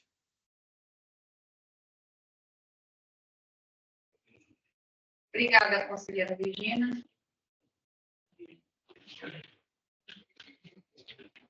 Gostaria, por favor, que a conselheira Regina trouxesse outras considerações de acordo com a sua análise do processo.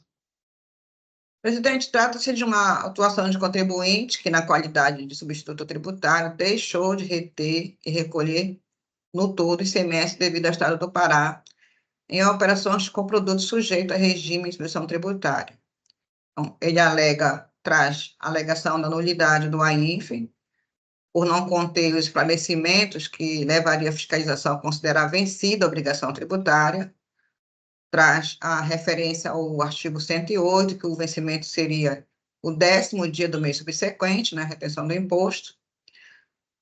Então, alega aí a carência de fundamentação do que eu refuto a improcedência, que existe a exceção, né, prevista no próprio regulamento do imposto de renda, excetua o disposto no artigo 108 e traz prazos especiais fixados em convênios, por isso o auto, a meu ver, está devidamente fundamentado com os convênios citados.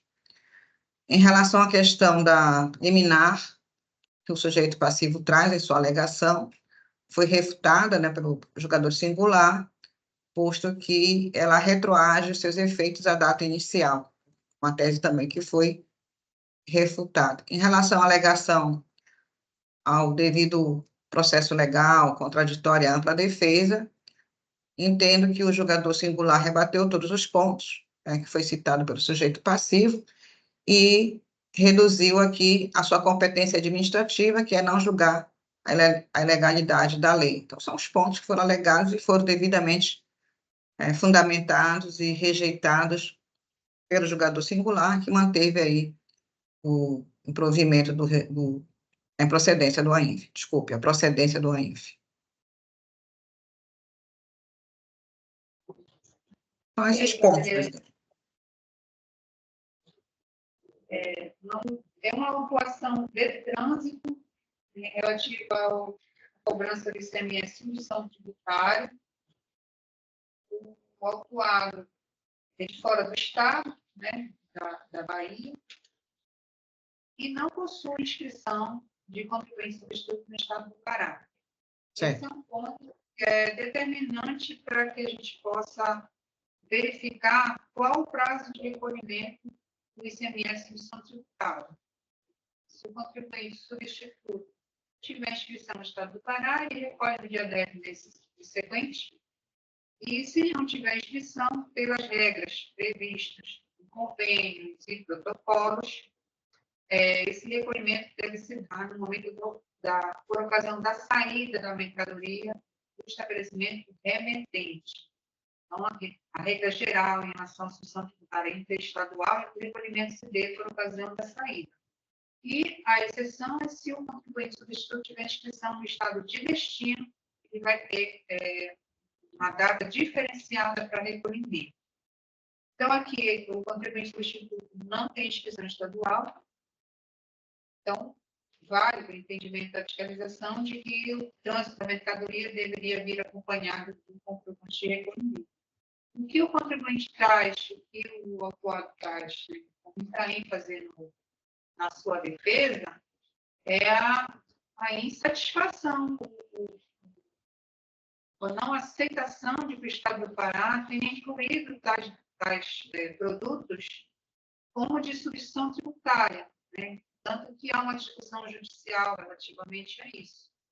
Mas, uma vez que a decisão judicial, que inicialmente lhe foi concedida de forma provisória, né, uma medida liminar, uma tutela antecipada, ela perdeu sua eficácia, então, o fisco pode, sim, efetuar a cobrança do crédito do parque. Então, a cobrança já existia, o contribuinte conseguiu uma medida judicial para afastar a exigência, mas uma vez que essa medida judicial ela é tornada sem efeito, né, é suspensa, ela é revogada, enfim, é como se ela não existisse. E, de fato, a exigência é devida. É algo que não se pode, de fato, no âmbito administrativo, o julgador administrativo, discutir sobre a validade e a constitucionalidade da legislação.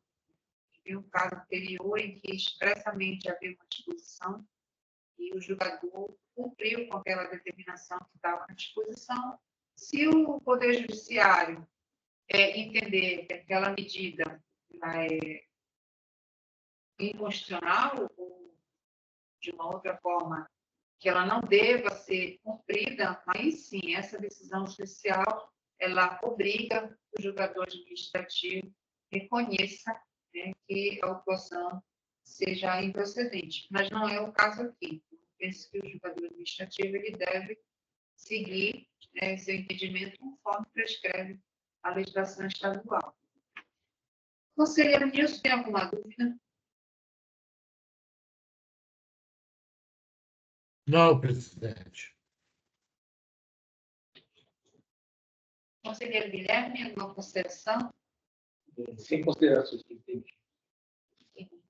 Não havendo mais dúvidas em relação ao processo, eu peço, por favor, conselheira Regina, profira seu voto. Presidente, por tudo que foi exposto, voto pelo conhecimento e improvimento do recurso voluntário.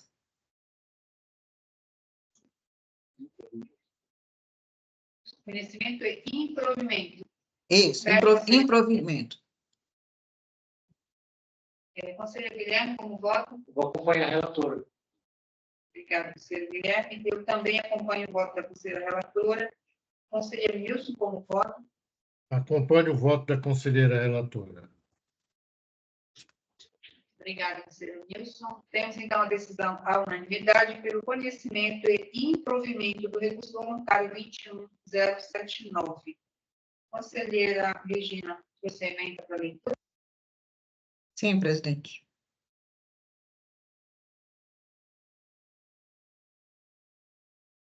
Está na tela?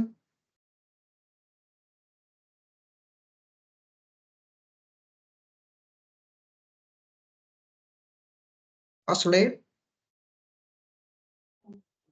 Pode ler, conselheira.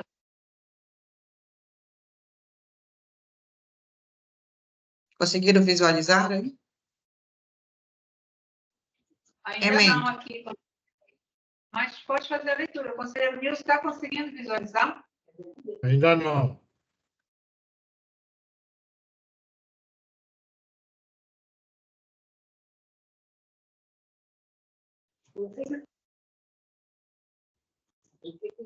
Ok, conselheira Regina, já conseguimos visualizar. Ok. Pode fazer a leitura. Ok. Emenda. ICMS, substituição tributária, falta de recolhimento, procedência do AINF. 1. Não há que se falar em nulidade da decisão singular quando restar demonstrado que o julgador singular enfrentou todas as alegações da impugnação que, em tese, poderia infirmar a sua conclusão. Não compete aos órgãos de julgamento análise da validade da legislação tributária. Estou ouvindo um eco aqui. Deixar o contribuinte, na qualidade de substituto tributário, de reter e recolher ICMS devido ao Estado do Pará, as operações com produtos sujeitos ao regime de substituição tributária configura infração à legislação tributária sujeita à penalidade legalmente prevista. Deve ser mantida a decisão singular pela procedência do AINF quando o sujeito passivo não apresentar contraprova que pudesse refutar a atuação e extinguir a penalidade aplicada. Recurso conhecido e improvido. Obrigada, conselheira Regina. Não tenho sugestão de ajuste, a minha parte está ok. Conselheiro Guilherme? Sem sugestões. Conselheiro Nilson? Alguma Sem sugestão? sugestão. Ok, então temos a emenda lida relativa ao recurso voluntário 21079. Com isso, concluímos o julgamento relativo a esse recurso. Concluímos também a nossa sessão de hoje, que foi secretariada pela Valquíria. Não havendo outras discussões a trazer na sessão de hoje, eu agradeço mais uma vez a presença de todos. Um bom dia. Lembrando que nós teremos sessão na quarta-feira, tá? Sessão na quarta-feira. E qualquer dúvida a gente pode ir se comunicando aqui no tribunal. Obrigada. Agradeço mais uma vez a presença de todos. Bom dia, boa semana a todos. Até mais.